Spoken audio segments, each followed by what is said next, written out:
tal? Saludos, muy buenas noches, bienvenidos a Vía V. La traca final lanzada esta mañana por Compromís ha sido el último estruendo antes de saber oficialmente que volveremos a votar el próximo 26 de junio. Una circunstancia inédita en España que hoy ha sido valorada así por sus protagonistas.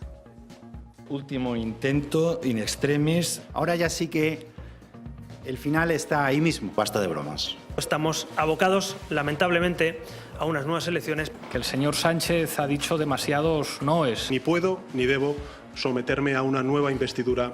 Que no tengo los apoyos suficientes para ser candidato a la presidencia del Gobierno. Y esto es cuanto tengo que decirles. Día, por tanto, histórico. Este sí, enseguida analizaremos sus consecuencias. Estamos en Vía V, es martes. ¿Se han preguntado alguna vez qué le diría un psiquiatra de hoy a El Quijote si llegara a su consulta? Esos son gigantes. Y si tanto miedo temes, quítate de ahí. Dame el casco. Y ponte en oración en el espacio, que yo voy a entrar con ellos en fiera y desigual batalla.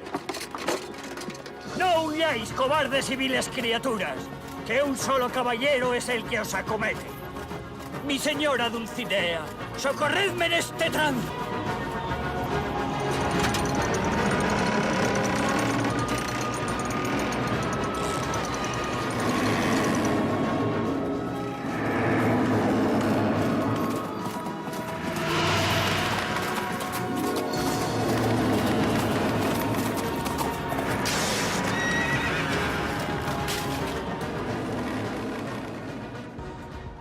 Bueno, El Quijote y los molinos de viento, sin duda uno de los pasajes más populares de la novela de Cervantes. Saben que este año se conmemora el 400 aniversario del escritor, así que hoy queríamos convocar a esta mesa a una persona que, por cierto, veíamos hace pocos días, aunque a través del televisor, y que ahora tenemos el placer de tener aquí a nuestro lado. Tiburcio Angosto, muy buenas noches. Hola, buenas noches. Decía, bueno, fue jefe del Servicio de Psiquiatría del Chubi, en estos momentos trabaja en el Hospital Nuestra Señora de Fátima, también en Vigo, pero entre otras muchas cosas, resulta que el doctor Angosto también es un especialista en el Quijote, o por lo menos en la patología que podía tener el Quijote. La primera pregunta que le quiero hacer es ¿por qué el Quijote? ¿Qué tiene interesante para un psiquiatra como usted la figura del Quijote? Bueno, no soy especialista primero ni en Cervantes ni en el Quijote. Lo único es que me planteé hace unos años era qué podía decir un psiquiatra del siglo XXI, siglo XX, sí, siglo XXI, sobre el Quijote, qué cosas era lo que más llamaba la atención al releer el Quijote, ¿no? Y entonces me permití hacer un pequeño ensayo sobre lo que un psiquiatra diría hoy día del Quijote. Bueno, pues vamos a ir por partes. Yo creo que la mejor manera de ir avanzando en esa teoría es leyendo pequeñitos fragmentos del Quijote, en el que efectivamente bueno, quedan claras algunas cosas que desde el punto de vista de un psiquiatra pues tienen una lectura diferente. Vamos a empezar por un primer párrafo en el que de alguna manera Cervantes ya explica o relaciona lo que le pasa a Alonso Quijano con la lectura de libros. Vamos a verlo. Se enfrascó tanto en su lectura que se le pasaban las noches leyendo de claro en claro y los días de turbio en turbio. Y así, del poco dormir y del mucho leer, se le secó el cerebro, de manera que vino a perder el juicio. Bueno, enseguida le demos el diagnóstico al Quijote, pero ¿enloqueció, si es la palabra correcta, Alonso Quijano por leer libros de caballerías?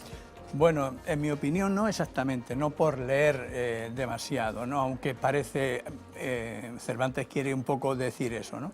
Pero si uno sigue leyendo la novela, que además en las primeras páginas, un poco más adelante, se ve que lo que dice Cervantes es que realmente lo que le hace perder el juicio, lo que le provoca destemplanzas, sí, es que no entendía algunas frases que contenían estos libros de caballería, ¿no? Unas frases que para Alonso Quijano, todavía no Don Quijote, Alonso Quijano, eran enigmáticas, tenían un sentido críptico que él no acababa de entender y, diríamos, en ese proceso mental de desentrañar ese cripticismo, sí, de esa frase es lo que realmente le vuelve loco. O sea, que casi como desarrolla una obsesión fruto de que él no es capaz de penetrar, digamos, en la esencia de esas frases. Exactamente. ¿No? Él sabe que aquellas frases contienen algo que él no puede entender y eso es lo que le hace, bueno, perder el juicio. Bueno, ¿y en qué sentido pierde el juicio? ¿Qué le sucede? O sea, él desarrolla esa obsesión.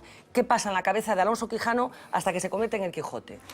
Bueno, eso es ya más complicado, ¿no? Podemos hacer suposiciones. Lo que sí parece es que él acaba haciendo una identificación con esos personajes que hablaban de esa forma, con esas frases crípticas, ¿no? Y entonces hace una identificación total con, bueno, Amadís de Gaula, etcétera, ¿no? Con todos los libros de caballería, y se acaba convirtiendo, acaba buscando un nombre, cómo se va a llamar, una enamorada, etcétera, etcétera, ¿no? Lo de la enamorada también es muy curioso. Bueno, luego podemos avanzar un poco más sobre la psicopatología que tiene que ver con todo esto. Vamos a ver episodios concretos. Veíamos al principio de esta conversación ese vídeo, ese episodio de los molinos de viento que él identifica con gigantes. Vamos a ver exactamente el fragmento en el que ellos se encuentran con los molinos y Sancho y Don Quijote mantienen esta conversación. La aventura va guiando nuestras cosas mejor de lo que acertáramos a desear, porque ves allí, amigo Sancho Panza, donde se descubren 30 o pocos más desaforados gigantes con quien pienso hacer batalla y quitarles a todos las vidas, con cuyos despojos comenzaremos a enriquecer, que esta es buena guerra y es gran servicio de Dios quitar tan mala simiente de sobre la faz de la tierra. ¿Qué gigantes? Aquellos que allí ves, de los brazos largos, que lo suelen tener algunos de casi 2 leguas. Mire, vuestra merced, que aquellos que allí se parecen no son gigantes, sino molinos de viento, y lo que en ellos parecen brazos son las aspas, que volteadas del viento hacen andar la piedra del molino. Bien parece que no estás cursado en esto de las aventuras. Ellos son gigantes, y si tienes miedo, quítate de ahí y ponte en oración en el espacio, que yo voy a entrar con ellos en fiera y desigual batalla. Bueno, ellos son molinos, lo tiene claro. ¿Qué le pasa aquí al Quijote? ¿Está alucinando? Claro, no, ese es otro error también que hay en algunos autores, ¿no? No puede ser una alucinación, puesto que él está viendo algo, lo que hace es transformar lo que ve, ¿no? Es decir, hace como una interpretación delirante de lo que está viendo. Todo esto siempre entre comillas, porque esta psicopatología de la que hablamos no existía en la época de Cervantes, ¿no? Aunque sí existía ya un libro, el primer libro... No existía, no estaba... no estaba reglada, formalizada, digamos, claro, es decir, los síntomas sí existían, obviamente, lo que no existía es la teoría sobre los síntomas.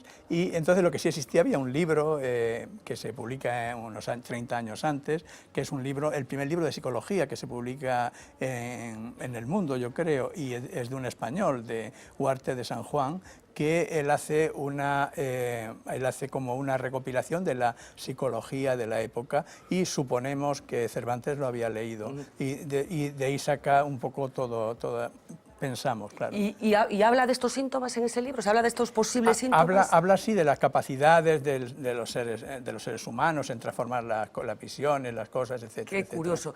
Lo que le está pasando al Quijote, él ve eso exactamente. Cuando se produce un proceso de que no alucinación, sino interpretación. De interpretación, la persona que está viendo eso, que está sufriendo eso, ¿qué siente? Claro, Don Quijote no miente, él ve exactamente lo que dice, él está viendo gigantes contra los que tiene que luchar y que considera sus enemigos, ¿no? Porque también podía haberlos considerado sus amigos, claro, ¿no? Pero los considera sus enemigos y tiene que luchar contra ellos. Y eso ese tipo de patología es una patología interpretativa, ¿no? Pero diríamos que para él es absolutamente real. Y sobre todo lo que hace Sancho no se debe hacer nunca, ¿no? Decirle a alguien que está absolutamente convencido de algo que está viendo, de algo en lo que cree, decirle no, eso no es así, que tratar de convencerlo. ¿Qué efecto provoca eso? Porfiar en la realidad, fundamentalmente la irritabilidad. que es lo que consigue en la vida real, cargando contra los real, molinos, sí. ¿no? Bueno, otro de ello tiene que ver con una mujer, la famosa Dulcinea. ¿Qué le pasa al Quijote con Dulcinea? Que no tiene nada que ver lo que él ve con lo que la señora... Con la señora, claro, exactamente. Con Dulcinea ocurre diríamos, una patología que se describe muchísimos siglos después, ¿no? Que es la patología de la erotomanía, el erotomaníaco, es decir, el creerse que alguien está enamorado y alguien te quiere simplemente por rasgos, gestos que hace, que el sujeto interpreta que van dirigidos a él y que le está diciendo lo quiere, ¿no? En este caso, como todas las cosas, claro, como todas las novelas, no hay esta elaboración en el caso del Quijote. Es decir, Alonso Quijano dice, yo me tengo que buscar una amada, como todos los caballeros andantes, en las novelas de caballería, y entonces él elige a Aldonza, ¿no? Del Toboso, etcétera, etcétera, ¿no? Pero se podría encajar dentro de un delirio erotomaníaco. Que es muy moderno también, porque Sí, decías, ¿no? fue descrito siglos después, claro, en el siglo XVIII, así, por primera vez, creo que el primer caso. Pero realmente podíamos encajarlo ahí. Hoy día, si a un psiquiatra nos llega a la consulta alguien diciéndonos esto, lo diagnosticamos de delirio. Sí, aunque Cervantes le da unas variantes, claro, obviamente. Propias de la época. Bueno, podría tener también delirios de grandeza. Hablo, por ejemplo, de la Ínsula Barataria, de cuando nombra a Sancho gobernador de la Ínsula Barataria. Sí, estamos en el mismo caso, ¿no? Cuando algo que él no posee, que no es suyo, lo nombra algo que no existe, se lo cede a alguien o se lo regala a alguien, ¿no? Entonces también estaríamos en el mismo caso de un delirio de grandeza, un delirio serían delirios maníacos, ¿no? De delirios expansivos, etcétera, etcétera. Tiende a haber todo mejor, no sé si mejor, pero más digno de lo que es en la realidad, sí, ¿no? Mucho a la mujer la más guapa, a los molinos los sí. convierte en castillos, a la ínsula la convierte en una cosa rica, se tiende a como a sublimarlo todo, ¿no? Exactamente, sí. Y les atribuye virtudes, ¿no? Virtudes, elementos que son mucho mejores que muchas veces de la realidad. Bueno, vamos a ver otro episodio, porque está efectivamente lleno de situaciones en las que el Quijote ve cosas que no son y que además Sancho, como decías, porfía en advertirle que eso que está viendo no se corresponde con la realidad. Vamos a verlo.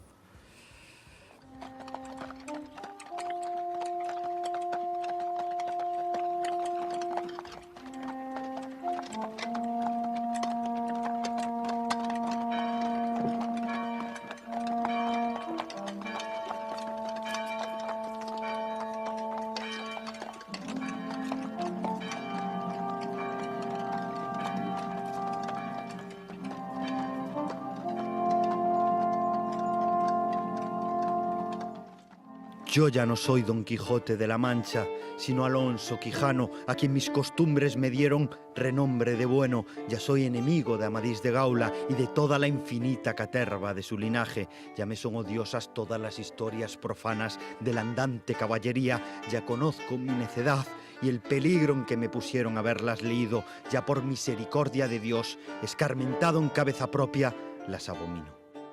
Bueno, ya lo siento, este no era el fragmento que íbamos a ver, en el que se produce una confusión nueva por parte del Quijote cuando son los frailes de San Benito. Esto es una parte final que sí que tenía mucho interés en compartir con usted, porque forma parte del proceso psicológico que vive el Quijote, ¿no? Aquí él se da cuenta de lo que sucede. Esto es lo que llamamos los psiquiatras toma de conciencia, o el insight, ¿no?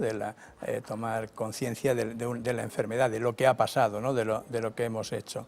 Esto ocurre al final, ¿no? Al final del de la segunda parte del Quijote.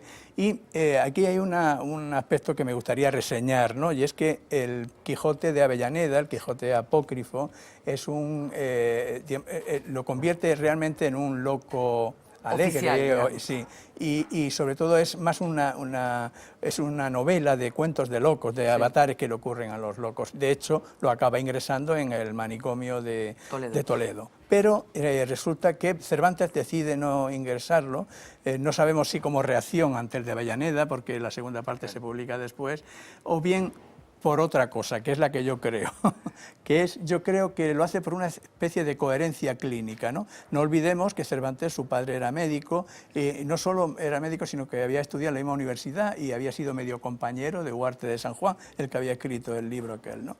Entonces, él sabe que aquello que él está escribiendo, aquella especie de desorganización mental, esta pérdida de juicio, sabe que eso va en algún momento a acabar, eso que se va a curar. porque no sabemos si lo ha visto. Hay personas que dicen que incluso que alguna vez visitó el manicomio de Toledo, pero eso no se puede demostrar, sí. ¿No? Diríamos, son suposiciones. Pero lo que sí es cierto es que él sabía que aquello se acababa, se curaba, ¿no? Diríamos. No como el de Avellaneda, que lo declara loco para toda la vida, cuando sale del manicomio. Pero lo que indica es primero el grado de documentación de Cervantes, la seriedad y el rigor de la obra. Más allá de otros valores que nos han contado, este también lo tiene, ¿no? El de tener una coherencia en la descripción de cuadros clínicos, ¿no? Sí, eso es lo llamativo. Digamos, eso es lo primero que me llamó la atención, ¿no? Es decir, ¿por qué es tan...? Porque ahora a lo mejor lo puede ver con más o menos claridad pues una persona que tenga estudios de psicología o de psiquiatría, pero supongo que entonces no había mucha gente que tuviera esa capacidad. Claro, yo creo que él era primero un gran observador, ¿no? Luego él tenía un pariente que era un enfermo mental muy severo, que no recuerdo ahora el nombre, y en el cual él tiene ciertas atenciones a este pariente, ¿no? Y luego Torquato Tasso, que era un poeta de la época italiano y que se volvió loco, que estuvo ingresado en los hospitales psiquiátricos italianos de la época, él también conocía todos sus avatares. Pero él sabía que había, yo creo que él sabía que había enfermos mentales que se vuelven crónicos y otros que se curan, y que esos son los reactivos, ¿no? Por eso yo creo que el Quijote realmente sería un cuadro reactivo ante esta situación de intriga que le producen esta frase. Y se recupera, digamos, y se cura solo, quiero decir, la pregunta que le voy a hacer enseguida va a ser si hoy se presenta una persona en su consulta con este cuadro, cómo se aborda la terapia, pero cómo se cura solo, quiero decir, ¿qué terapia lleva al Quijote a recuperarse o a recuperar la razón? Los cuadros reactivos habitualmente desaparecen porque son reactivos, la misma palabra lo dice, ¿no? Pero desde luego hoy en día, tal y como está la situación, no se puede uno permitir esperar mucho tiempo como en el Quijote, y sobre todo porque algunos se meten en líos muy gordos y se necesita que rápidamente se solucionen estos síntomas más disruptivos, ¿no? Más desadaptativos. Entonces casi obligatoriamente tendríamos que dar algún tipo de medicación. Pero yo siempre digo que no se solucionan las cosas solo con esa medicación, sino que hay que hacer también una psicoterapia, sobre todo también y para prevenir nuevas recaídas, ¿no? Para que en este caso sería doloroso que Cervantes, si hubiese podido, no hubiese escrito una tercera parte, ¿no? Bueno, así que tendríamos a Quijote con una actitud psicótica reactiva, podría ser un poco el resumen. Lo estaba hablando un poco, pero ¿cuál era el conocimiento de psiquiatría que había en la época? Daba un poco las pinceladas, pero ¿y qué se hacía con las personas que tenían trastornos mentales? Bueno, habitualmente no, se hacía poco más que ingresarlas, mantenerlas en los hospitales y observar la evolución. Otra cosa también interesante, y es que en esa época, curiosamente en el siglo XV, había ya varios, 7 u 8 hospitales psiquiátricos en España que habían recogido la tradición árabe de cuidado de los enfermos mentales. Los árabes habían entendido un poco que el cuidado del enfermo mental, ser cuidadoso con los enfermos mentales, los mejoraba más rápidamente. Y en aquellos siglos, en el siglo XIV y en el siglo XV, lo que hoy llamamos manicomio y ese horror de los manicomios del siglo ya XVII, ese horror no era en esa época porque eran sitios donde se les cuidaba debido a esta tradición que había de los hospitales psiquiátricos, de los maristán, que se llamaban, los maristanes árabes. ¿Y quién interrumpe esa gran aportación que, como muchas otras, nos han dejado los árabes? Bueno, yo creo que lo interrumpe como muchas veces la pérdida del humanismo, esa evolución más hacia las guerras, hacia la crueldad, y yo creo que tiene que ver con eso, y sobre todo también la pobreza, el empobrecimiento del país, ¿no? Que poco a poco, con el esplendor del descubrimiento de América, se va empobreciendo hasta el horror del siglo XVIII, siglo XIX, de los manicomios. Sí, ¿no? Que son auténticos infiernos, ¿no? ¿Por qué utiliza Cervantes este recurso literario? Yo no sé si ha reflexionado sobre esto, seguro que sí. ¿Qué herramientas literarias le ofrece a Cervantes la patología del Quijote? Bueno, yo creo que Cervantes no pretendía hacer primero poner un enfermo mental, ¿no? Él quería exagerar esta historia de los libros de caballería. Él no intenta ser riguroso en la locura, ¿no? En el cuadro descrito. De hecho, yo no me atrevería a dar un diagnóstico. Esto de reactivo es una reacción, ¿no? Ante un problema. Yo no querría dar un diagnóstico, ni creo que sea lo más importante. Yo creo que él quería, mediante él le llama destemplanzas conductuales, ¿no? Destemplanzas de Don Quijote, Quijote quería manifestar un poco la burla, ¿no?, sobre los libros de caballería, y escoge esta máxima de la pérdida total de la razón para ridiculizar a estos aficionados a los libros de caballería. Pero que en cualquier caso finalmente sí que le da, bueno, se convierte en todo un recurso, ¿no?, que le permite, bueno, matizar mucho al personaje. Sí, pero ten en cuenta que el Quijote en el siglo, ya en el siglo XVII, todavía es un libro que la gente lo lee y se ríe y tal. Estas características de esta persona que en Episodios de locura tiene razón, dice cosas razonables, todo esto es muy posterior ya casi en el siglo XIX, cuando se empieza a analizar el Quijote de otra forma. En todo el siglo XVII el Quijote es como un cómic.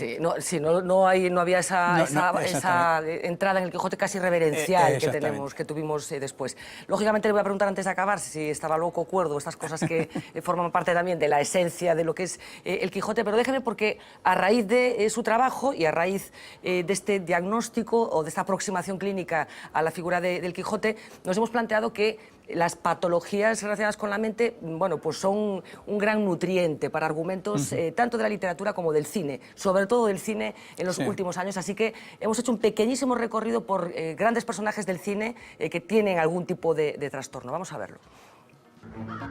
¿Tenía Otelo celos patológicos? ¿Sufría Hamlet de complejo de Edipo? Ser o no ser.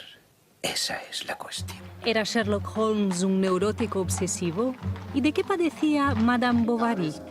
Su insatisfacción afectiva crónica ha llegado a dar nombre a la enfermedad ahora conocida como síndrome de Bovary. ¿Qué le ocurre, Madame? Pensaba que esta sería la época más feliz de mi vida. La literatura está plagada de psicopatologías.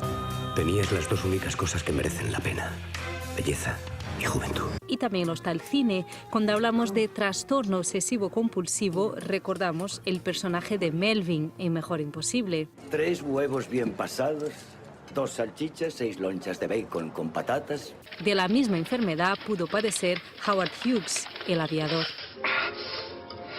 Un símbolo del autismo podría ser el personaje de Dustin Hoffman en Rain Man. Y todos nos hemos emocionado con la discapacidad cognitiva de Forrest Gump.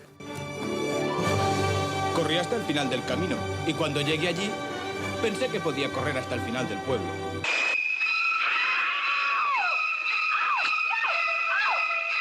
¿Asesino, psicópata, una mente cruel y maligna? ¿O será que el protagonista de Psicosis solo padecía de una esquizofrenia sin diagnosticar? Muchos espectadores se han reído con los Tenenbaum. Eran brillantes y famosos, y por desgracia, hijos de un hombre llamado Royal Tenenbaum. ¿Era solo un tipo excéntrico o sufría de trastorno esquizotípico de personalidad? ¿Quién soy? Uzi, soy tu abuelo. Se llama Royal Tenenbaum. Nos dijiste que estaba muerto. Dicen los personajes del Club de la Lucha que la autodestrucción es lo único que hace que la vida merezca la pena. No se muere de insomnio. ¿Y de narcolepsia? Doy una cabezada y despierto en lugares extraños sin tener idea de cómo he llegado hasta allí. ¿Lo piensan realmente o sufren de un trastorno de identidad disociativo?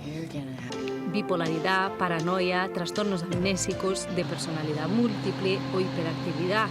¿Es cierto que para ser genio hay que estar un poco loco? A ver qué recibimiento me hacéis. Atajo de deficientes mentales, pendejo.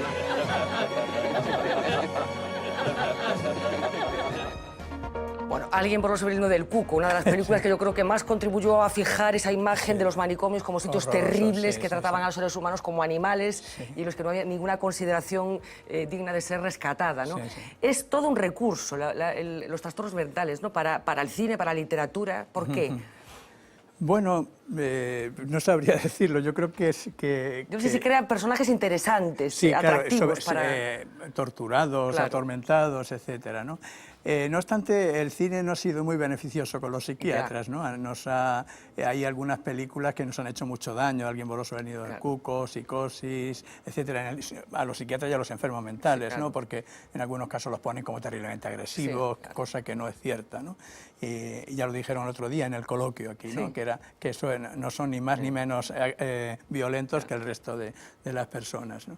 Pero sí que es cierto que ese recurso, y además fíjate, en el Quijote el perturbado mental que aparece no es solo Don Quijote, no es solo Alonso Quijano, también hay más, ¿no? Hace referencia a 3 enfermos que están en los hospitales de Sevilla y tal. Él hace continuas referencias. Cardenio, el personaje este que está loco porque su novia se va con su mejor amigo, etcétera, etcétera, ¿no? Es decir, para Cervantes también tuvo mucha atracción, porque no solo ya era, ¿no?, la pérdida de juicio de Alonso Quijano, sino también esos otros personajes que mete en la novela. Y hay una cosa, no habéis puesto una película... Bueno, faltan muchísimas, claro, faltan Hay una muchas. película que es cuando el psiquiatra padece la enfermedad mental, que es La habitación del hijo. Sí, señor, La depresión digamos, del terapeuta, Sí. ¿no? Que es una película terrible porque, bueno, ya sabes, el hijo se muere en un accidente y tal. Hay una serie que se llama En Terapia, que también En Terapia, que tampoco bueno, está mal. Esa soy serie, yo, vamos, fiel, con la gente del gremio con la que he hablado, la reconozco como una gran serie, es ¿no? una serie muy fiel al proceso, al trabajo, a cómo funciona la psicoterapia. Sí. No, y yo me he visto la versión argentina y la versión americana. La argentina ya, ¿para qué? Esa da para mucho más. Bueno, hablamos de personajes, pero podríamos hablar también de creadores, que este es otro gran debate, ¿no? Creadores, genios, que tenían también, que convivían con sus propios problemas psiquiátricos. Yo no sé si, decíamos antes, los enfermos mentales no tienen un índice de violencia mayor que el resto de las personas, pero yo no sé si hay un porcentaje, el otro día un poco se deslizaba también en el coloquio, la posibilidad de que, bueno, el genio a veces esté reñido con una forma particular de entender la realidad, que a veces se asocia con determinadas patologías mentales. Yo no sé si... Sí. Bueno, no siempre. Lo que sí es cierto es que ha habido genios, ha habido personas geniales que han cambiado incluso muchos aspectos de la humanidad que podríamos diagnosticar de enfermedad mental. Lo que pasa es que muchas veces son enfermedades mentales leves, ¿no?, llevaderas, ¿no?, el trastorno obsesivo compulsivo, los cuadros depresivos, etcétera, ¿no? Cuando es una enfermedad mental grave, severa, como la esquizofrenia, es muy difícil, salvo el caso conocido de Nash, ¿no?, de John Nash. Exactamente, John matemático, el matemático que le dieron el premio Nobel y que era un paciente esquizofrénico que tenía que seguir un tratamiento muy severo, ¿no? Claro. De hecho, su hijo también heredó la esquizofrenia, ¿no? Quería hacer una matización, porque lo comentábamos antes de empezar y seguro que Luis Ferrer nos lo va a perdonar, que tiene que ver precisamente con ese debate que hacíamos el otro día, coincidiendo con el cierre de O Rebullón, bueno, la tesis de que los manicomios, si se me permite la expresión, se pueden cerrar porque aparece un arsenal farmacológico que permite tratar médicamente a los pacientes. Creo que no tiene exactamente la misma teoría. Yo creo que eso es algo que hemos dicho durante mucho tiempo los psiquiatras. Yo creo que no, que realmente cuando se ha visto la evolución de la psiquiatría, se ha visto que la humanización de los hospitales psiquiátricos tuvo mucho más que ver con los derechos humanos y sobre todo todo este movimiento aparece después de la Segunda Guerra Mundial. Bueno, realmente la cosa es mucho más interesante. El movimiento aparece a principios del siglo cuando a un psiquiatra que tiene una esquizofrenia lo ingresa en un hospital psiquiátrico en Estados Unidos y se da cuenta de lo que era. Entonces ahí empieza el movimiento de la Liga de Higiene Mental. Pero en Europa es después de la Segunda Guerra Mundial cuando hay una eclosión de recuperación de los derechos humanos y de la humanización de la vida, ¿no? Entonces es cuando realmente se empiezan los hospitales a abrir en muchos sitios y la aparición de los neurolépticos ya a finales de los años 50 es cuando permite dar muchas altas. Bueno, nos deja un poco mejor a los seres humanos esta teoría, ¿no? No, yo creo que sí. Nos deja un poco mejor. Bueno, veíamos a Jack Nicholson en esa película que efectivamente supongo que si yo fuera psiquiatra, pues en fin, porque digo que fijó una forma o un punto de vista, una consideración de cómo eran estas instituciones, pero me quería quedar con otro personaje que también sufre una evolución, que está protagonizado por Jack Nicholson también. Estoy hablando del Resplandor, esa película en la que Jack Nicholson llega a un hotel para escribir con su familia y pasa lo que pasa. No quiero yo aquí desvelar lo que sucede, pero pasan cosas, bueno, en fin. Hay un momento, hay una escena famosísima que es la que él tiene un cuchillo para tratar de agredir a su mujer. Y hace unos meses hemos tenido la oportunidad de ver cómo Jack Nicholson se preparaba para esa escena. O sea que vamos a ver los segundos previos, los minutos previos de Jack Nicholson antes de empuñar el cuchillo y apuñalar esa puerta detrás de la cual estaba su mujer. Vamos a verlo.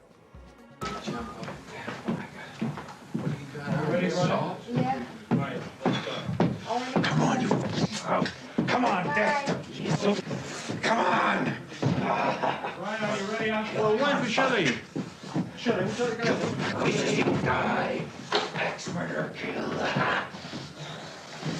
you just say turn over when you're ready, Sammy.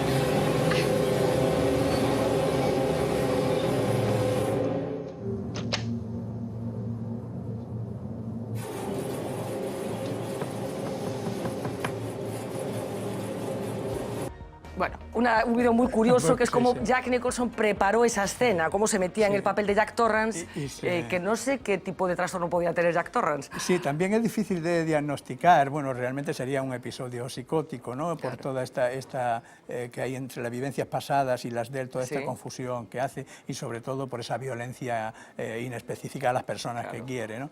Pero no está claro, no deja claro, no recuerdo quién es la novela. La película es de Kubrick. De Kubrick, sí. Pero Y la novela es no- de uno no de me- los... no me sí, acuerdo de es, quién es. yo no sé, bueno, del americano este que tiene Stephen King, efectivamente, me lo estaba soplando Bueno, por el pinganillo. hay una Stephen cosa King. hay una cosa también dentro de la cinematografía, que hay actores que se volvieron locos y que se creyeron los propios personajes, actores también de teatro, ¿no? Hay un actor, Isidoro Máiquez, que es español, de Cartagena, que se volvió loco al final de su vida y se creía los propios personajes, se creía Otelo, los propios personajes. Bueno, hay una que película él- de ¿Qué fue de Baby Jane? Que también, también, incorpora sí, sí. ese papel de la niña de éxito que fue, de la niña prodigio, que después con los años se convierte en una persona mayor abandonada por todo el mundo. Y yo creo que recupera también ese papel, representa un poco eso. Bueno, yo creo que es un mundo apasionante. Yo no sé si después del Quijote va a haber más. Va a haber más no lo sé. análisis, porque supongo que es una ventana que se abre Sí. y es imposible de cerrar, ¿no? Sí. Bueno, ya he estado trabajando en otras cosas, como en los personajes malvados de Orson Welles, que también lo tengo así bastante estudiado. Perdona. Y luego también algunos otros como la pintora Leonora Carrington, que hizo un episodio psicótico cuando estaba aquí en España durante la Guerra Civil y tal, que se murió hace 2 años, 2 o 3 años. Pues me parece, Tiburcia Costo, que va a tener que venir otro día para contarnos más yo cosas, por porque mí- me parece que esto es cuando- apasionante, que hemos abierto también una puerta que no queremos cerrar, queremos seguir hablando cuando queráis. de todas estas cosas. De verdad, un auténtico placer hablar con Gracias a usted. vosotros. Vamos, voy a buscar cualquier excusa para que venga otra vez y seguir hablando de cine, Muy de bien. literatura Yo lo o mismo. de lo que sea, que seguro que nos lo vamos a pasar estupendamente. Muchísimas gracias, de verdad, por acompañarnos Gracias, esta Ana. noche. Vamos a hacer una transición a través de la medicina. Hablábamos con un médico psiquiatra y enseguida vamos a hablar con otro, en esta ocasión para hablar de un asunto que preocupa a todos los hospitales de una forma más específica en las últimas semanas al hospital de Vigo, porque ha aparecido un brote de una bacteria, Klebsiella, bueno, que tiene algunos problemas. Una de las bacterias resistentes a los antibióticos que traen de cabeza a todo el personal sanitario, pero también a organizaciones como la OMS, que lleva mucho tiempo alertando sobre esta resistencia que se está generando antibióticos que nos ayudan a combatir algunas enfermedades. Vamos a conocerla un poco mejor y enseguida recibimos a nuestro especialista. La Klebsiella se ha convertido en una de las bacterias más temidas y conocidas en Galicia tras el brote en el Álvaro Cunqueiro de Vigo. En el 2014 ya protagonizó un brote similar en otro hospital español, el Reina Sofía de Córdoba. En su denominación lleva implícito el nombre de su descubridor, el microbiólogo alemán del siglo XIX, Edwin Klebs. Es lo que podemos denominar como un germen oportunista. Uno de sus bacilos es el que trae de cabeza a los responsables del complejo hospitalario vigués. Lo podemos portar en nuestra flora intestinal sin mayores problemas, pero es cuando estamos con las defensas bajas cuando ataca a nuestro organismo. De ahí que los casos descubiertos en Vigo hayan sido en su mayoría en pacientes ingresados en cuidados intensivos, inmunodeprimidos y vulnerables. Se engloba, por tanto, dentro de las conocidas como infecciones nosocomiales, las que se transmiten en los entornos hospitalarios, en torno a un 10% del total. La Klebsiella puede provocar una infección en los pulmones, neumonías, en el tracto urinario e incluso generalizarse y extenderse a todo el cuerpo y desembocar en una sepsis. Se trata de una bacteria multiresistente. La mayoría de los antibióticos ordinarios no pueden con ella. En el primer trimestre del 2016, el Sergas reconoció 26 casos de pacientes aislados por portar el germen. En abril elevó la cifra a 70 en toda Galicia, la mayoría asintomáticos. En el Álvaro Cunqueiro al menos 4 estaban en la UCI. Una de ellas falleció recientemente, aunque Sanidade ha aclarado que murió por la enfermedad por la que había sido apartada. El aislamiento es una medida de precaución que consiste en mantener concentrados en una misma zona a los portadores y en extremar las medidas de higiene tanto de su entorno como de los sanitarios que los tratan para evitar que se conviertan así en vehículos de la bacteria. Los utensilios médicos deben ser desechables. En el Álvaro Cunqueiro dispusieron enfermeros en exclusiva para los enfermos aislados. La Klebsiella empezó a preocupar a la comunidad médica tras una epidemia en Carolina del Norte en el año 2000. Desde entonces, varios países han desarrollado protocolos ante su elevada propagación y su alta mortalidad. Bueno, doctor Germán Bou Arévalo, muy buenas noches. Hola, Encantada buenas noches. de recibir otra vez aquí en el plato de Vía V, jefe de microbiología en el CHOAC, en el Hospital de A Coruña. ¿Tenemos que preocuparnos mucho por la Klebsiella? Tenemos que preocuparnos. La verdad que mucho, bueno, hay que intentar entender en su real percepción lo que es la Klebsiella, ¿no? Es una enterobacteria, vive en nuestro intestino, forma parte, por tanto, de nuestra microbiota, y entonces, pues bueno, entendiendo esto, uno se queda un poco más tranquilo. ¿Qué es lo que ocurre? Que en algunos casos se han seleccionado, se están empezando a aparecer a lo largo del mundo, pues, variantes de esta bacteria más resistentes a los antibióticos, y entonces, pues claro, preocupa más porque en el caso de que uno tenga una infección, normalmente no hay infección, uno puede poseer la Klebsiella asintomáticamente, hay pocas opciones terapéuticas. Entonces, en algunos casos sí hay infección, que no siempre hay, como ha comentado el vídeo, muchos de los pacientes portadores de Klebsiella son asintomáticos. Si hay infección, pues sí que habría que preocuparse. Si no hay infección, que es la mayoría de los casos, no habría que preocuparse. Bueno, vamos a conocer un poco mejor, porque decía que es efectivamente una bacteria que forma parte de lo que somos, la tenemos en el intestino, creo que nos ayuda a hacer la digestión, a combatir a otros gérmenes. ¿Qué sucede? ¿Por qué esta bacteria ha hecho un tránsito hacia sitios que no nos interesa mucho que ocupe? Más que haya hecho un tránsito, es que realmente ha adquirido características un poco distintas. Como he comentado, ¿no? Se ha hecho más resistente a los antibióticos y está empezando a adquirir algunas características un poco distintas, ¿no? Más capacidad de persistencia en el ambiente o más capacidad de adherencia a las células. Entonces, este realmente es el cambio que ha experimentado. Insisto, ¿no? En un paciente normal, cualquiera de nosotros puede tenerla en nuestro intestino y estamos perfectamente, no ocurre nada. El problema es si este paciente sufre procesos de, bueno, sufre tratamiento con antibióticos que barre la flora intestinal y favorece el crecimiento de esta bacteria, o tiene una infección por esta bacteria por contigüidad, ¿no? Del recto del tracto intestinal puede pasar a la vejiga, o sufre un proceso invasivo, o es admitido en una UCI porque ha tenido un accidente y sufre un proceso de, bueno, entra en una ventilación mecánica o es inoculado con cualquier instrumento invasivo. Entonces, en ese momento, la bacteria que está colonizando el intestino pues puede acceder a zonas estériles, áreas internas, la sangre, entonces ahí puede dar problemas. Ahí es donde puede empezar a plantear problemas. Porque en estos momentos sé que en los hospitales conviven con más problemas de esta naturaleza, pero la Klebsiella es la que más preocupa en estos momentos de esas infecciones nosocomiales, que creo que es como se llaman. Sí, en estos momentos la Klebsiella es la enterobacteria resistente que más preocupa, ¿no? Y hay estudios nacionales hechos en España que ya empiezan y europeos, ¿sí? Y mundiales que ya empiezan a intentar entender este problema, donde ponen de manifiesto que entre todas las enterobacterias, o sea, bacterias que viven en el intestino, otra podría ser el Escherichia coli o el Enterobacter, ¿no? Una de ellas es la Klebsiella, es la más prevalente en relación a su resistencia a los antibióticos. Es decir, que de entre todas las enterobacterias en estos momentos la Klebsiella es sin duda la que más preocupa. ¿Por qué se está produciendo esa resistencia a los antibióticos? Hablábamos ya hace unos cuantos meses de este problema, coincidiendo con una nueva alerta de la OMS, que la verdad era bastante espeluznante lo que se decía en aquel informe.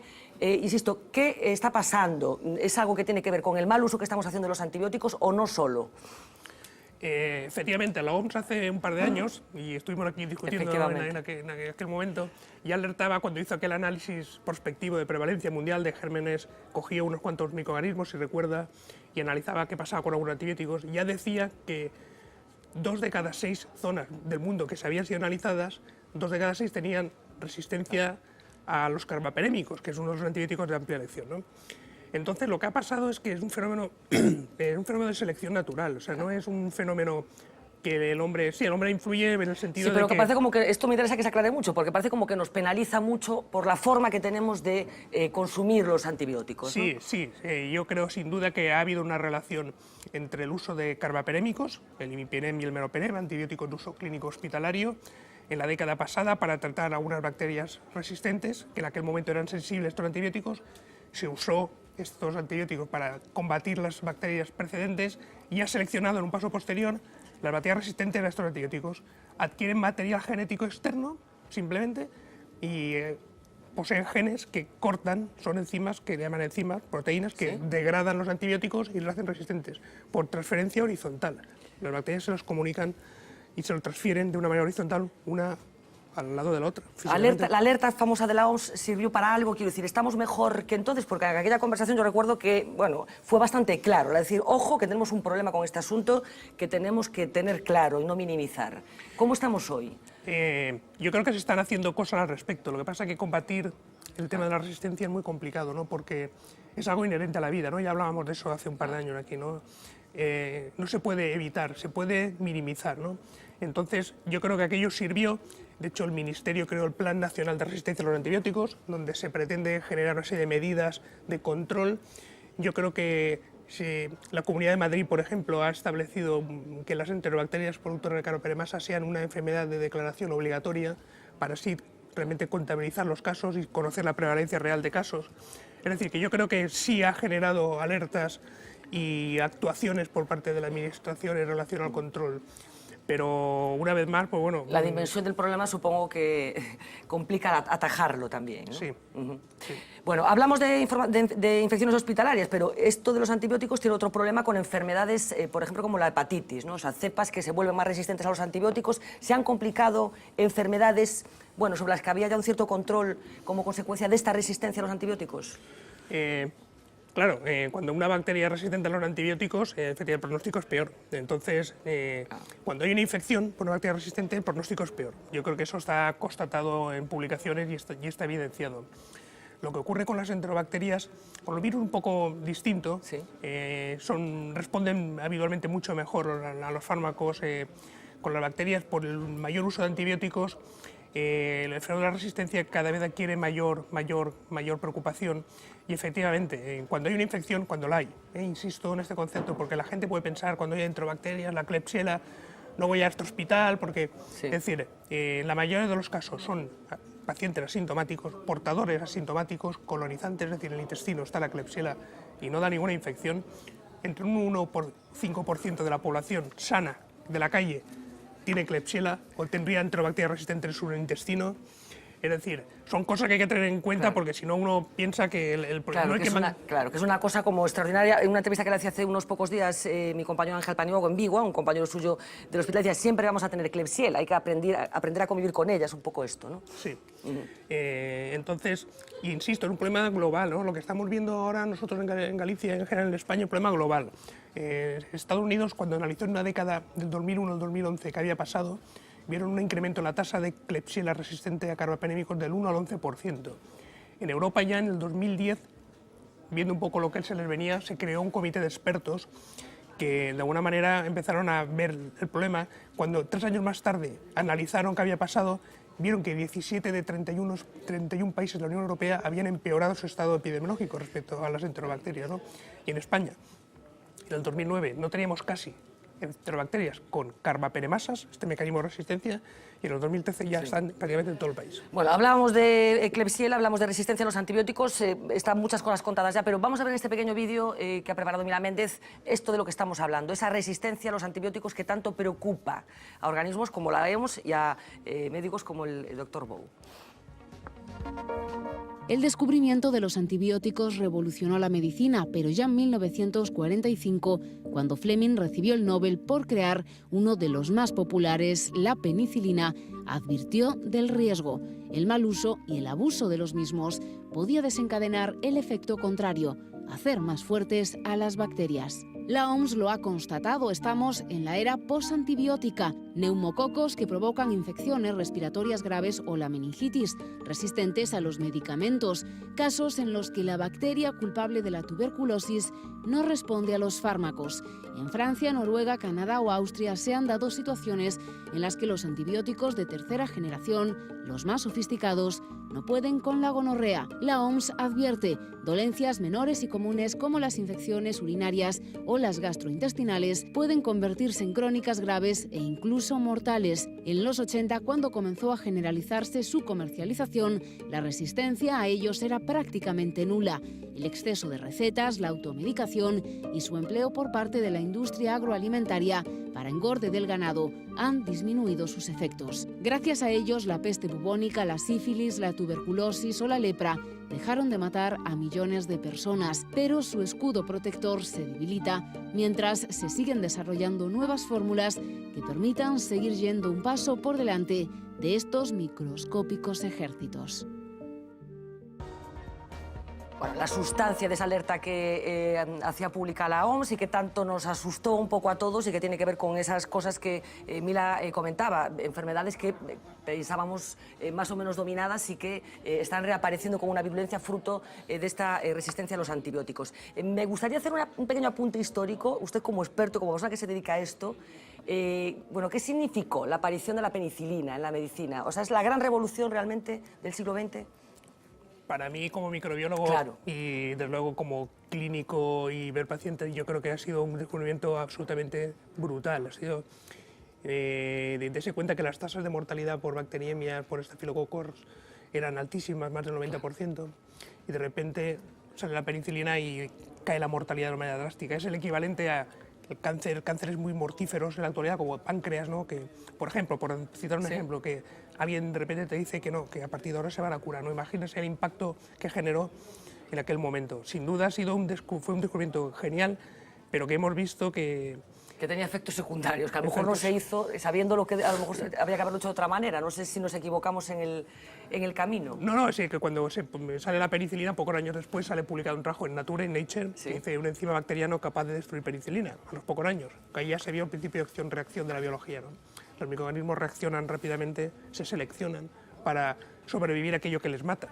Tenemos bacterias que viven a pH 1, a 100 grados, pero aguantan radiaciones ionizantes, aguantan antibióticos. La bacteria asesina, que es otra cosa un poco de película, pero bueno, ¿puede aparecer una bacteria complicada de verdad? Se tendría que dar varias circunstancias, ¿no? Claro que pueden aparecer bacterias muy virulentas y bacterias con que aunan capacidad y se dan situaciones muy graves, pero bueno, depende de a que llamemos mortífera o asesina, ¿no? En el sentido de, evidentemente hay casos de brotes o casos de situaciones donde realmente hay cuadros clínicos muy agresivos que han matado al paciente en cuestión de pocas horas. Cuando retrospectivamente hemos analizado la bacteria, sí nos hemos encontrado que poseía características especiales de agresividad, ¿no? Sí, hay casos, afortunadamente, puntuales, no globales, porque estas enterobacterias multiresistentes no son muy agresivas desde el punto de vista de virulencia. Su carácter peligroso lo da la resistencia a los antibióticos, pero no significa que sean más agresivas. Cuando uno coge estas bacterias y las hace experimentos en ratón, nosotros en el laboratorio lo hacemos, no matan más que las bacterias. Claro, el problema es que no hay nadie que las pare, digamos, ¿no? Eso es, el problema es que los antibióticos no les hacen nada. Claro.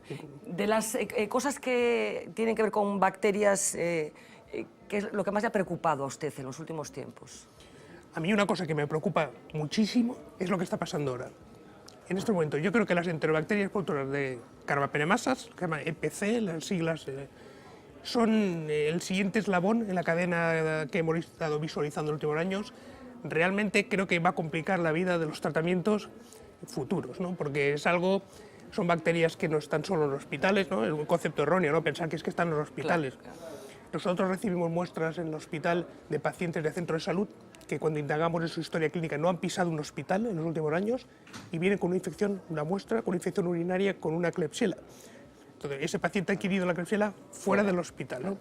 Están en la comunidad y están en los hospitales. Cada vez son más resistentes.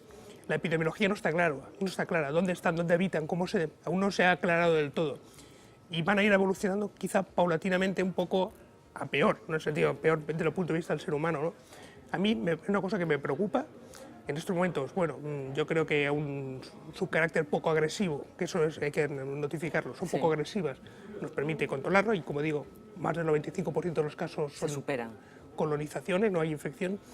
Pero si en un futuro adquiriesen una capacidad de generar más infección, por eso sería mucho más preocupante. A mí, las enterobacterias resistentes son la cosa, o son el tema microbiológico infectológico que más me preocupa. Sí. ¿Y la ciencia cómo está avanzando en estos momentos? Desde el punto de vista de la investigación científica relacionada con los antibióticos, ¿qué es lo más nuevo en lo que se está en estos momentos? Hay algunos antibióticos, hay algunos pocos. El problema de la industria farmacéutica es que se dedicó a investigar frente a los gram positivos. Durante muchos años, las bacterias que generan infecciones son o gram positivas o gram negativas, así de grandes rasgos. El problema estaba en Estados Unidos, que tenía mucha infección por gram positivos en los años 80. Entonces, la mayoría de los recursos de la industria farmacéutica se dedicó a diseñar nuevos antibióticos frente a los gram positivos. Y los gram negativos, como son las enterobacterias, las pseudomonas, las cinetobacter, estas bacterias hospitalarias, bueno, no se consideraban un peligro en aquel momento. Hemos llegado al siglo XXI y entonces tenemos algunos antibióticos frente a gram positivos y prácticamente ninguno frente a gram negativos. Y ahora hemos seleccionado en una nueva ola bacterias gram negativas resistentes. Hay alguna cosa, hay algún antibiótico que hace, bueno, que tiene bastante actividad, y se pueden usar bajo determinadas circunstancias. Es decir, que los pacientes en estos momentos pueden estar tranquilos porque ante una infección grave hay opciones que se pueden usar, no muchas, caras, pero hay alguna opción que se puede usar. Y bueno, y se sigue investigando más, ¿no? Otro campo que se está intentando tratar es el tema de las vacunas. No hay ninguna vacuna, sería una buena solución para las bacterias negativas, ¿no? La generar vacunas. Entonces, bueno, yo creo que ahora... ¿Se está investigando en estos momentos en vacunas para...? Sí, se está investigando en vacunas, nuestro grupo está investigando en vacunas y la industria está haciendo cosas, ¿no? Pero a medio y largo plazo, no van a llegar. Hay algunos antibióticos, pocos, pero bueno, si un paciente tiene una infección por una bacteria de este estilo, aún se puede dar. Bueno, en cualquier caso, de persistir en la idea de que ha sido uno de los grandes avances de la humanidad, los antibióticos, porque yo no sé si es posible imaginar ahora en estos momentos, si cualquiera de nosotros podría imaginar cómo era, bueno, pues las patologías fruto de la no existencia de esos antibióticos, ¿no? El miedo con el que se podía vivir a que uno contrajera una infección leve, ¿no? Efectivamente, era casi una muerte anunciada, ¿no? Es un gran tesoro de la humanidad que deberíamos preservar, que ya hemos perdido en parte en el recorrido, y deberíamos hacer lo máximo posible por intentar preservar lo poco que nos queda, ¿no? Entonces, bueno, yo creo que ya se ha comentado mucho, el no abusar, no usarlo en demasía. ¿Está empezando la gente a comprender, empieza a haber sensibilidad en los pacientes en relación con este asunto o...? Yo creo que el personal facultativo sí es muy consciente, ¿no? Sí. Ahora, el ciudadano de a pie no me queda muy claro que sea capaz de, cuando tiene una dolencia, voy a usar la dosis exacta y no más. Yo creo que quiere curarse, es verdad. El antibiótico tiene efecto ecológico es el único fármaco con efecto ecológico. ¿Qué es el efecto ecológico? Que lo que tú tomas te afecta a los que te rodean. Bueno, claro. Entonces, lo que tú tomas afecta a los que te rodean. Entonces, por eso el problema. Lo que pasa con las vacunas también, ¿no? Que si no te la pones, afectas también al entorno, ¿no? Uno toma un antihipertensivo y lo que pasa te pasa a ti mismo. Tomas un antibiótico y afecta, porque estás seleccionando resistencias que transmites a las personas que te rodean, ¿no? El que está enfermo quiere curarse, eso es entendible. Y los demás que... La ecología mundial no te importa.